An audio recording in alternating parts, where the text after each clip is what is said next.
Maybe వాళ్ళ అమ్మ నాన్న మాటలు విని ఉంటే ఈరోజు తనకి పరిస్థితి వచ్చేది కాదేమో. కానీ తను వాళ్ళ బావ మీద ఉన్న ప్రేమ వల్ల తను వాళ్ళ అమ్మ నాన్న మాటలు అస్సలు పట్టించుకోలేదు.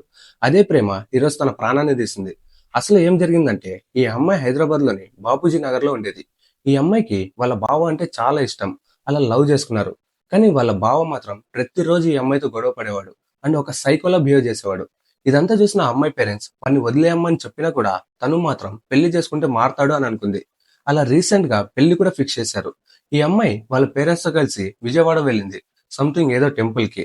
కానీ వీడికి మాత్రం ఈ అమ్మాయి విజయవాడ వెళ్ళడం అస్సలు ఇష్టం లేదు. వీడు ఒక సైకోలో బిహేవ్ చేశాడు. వాళ్ళ పేరెంట్స్ కి కాల్ చేస్తున్నాడు. వాళ్ళ రిలేటివ్స్ కి కాల్ చేసి గొడవ గొడవ పడుతున్నాడు. ఈ అమ్మాయి విజయవాడ నుండి రిటర్న్ వచ్చాక వీడు ఆ అమ్మాయి వాళ్ళ ఇంటికి వెళ్ళాడు. ఇంట్లో ఆ అమ్మాయి అండ్ వాళ్ళ చెల్లి ఇద్దరే ఉన్నారు. వీడు ఆ అమ్మాయి ఫోన్ లాక్కొని గొడవ పడడం స్టార్ట్ చేశాడు. ఇక ఆ అమ్మాయి నా వల్ల కాదు, నేను నిన్ను పెళ్లి చేసుకోలేనని చెప్పేసింది. ఈ మాట విన్న వెంటనే వాడు కత్తి తీసి ఆ అమ్మాయి చెస్ట్ దగ్గర పొడిచాడు. ఆ అమ్మాయి గట్టిగా అరవడంతో వాడు అక్కడి నుండి పారిపోయాడు. ఆ అమ్మాయి వాళ్ళమ్మ వెంటనే ఇంట్లోకి వచ్చి చూస్తే తను నేల మీద పడి ఉంది. ఆ అమ్మాయిని ఎత్తుకొని డోర్ వరకు తీసుకొచ్చింది. అక్కడికక్కడే తను చనిపోయింది. వాళ్ళ అమ్మ చేతిలోనే తను చనిపోయింది. సో ఈ కేసు గురించి తెలుసుకున్నాక నేనైతే ఒక్కటే చెప్తా. ప్రేమించడం తప్పు కాదు.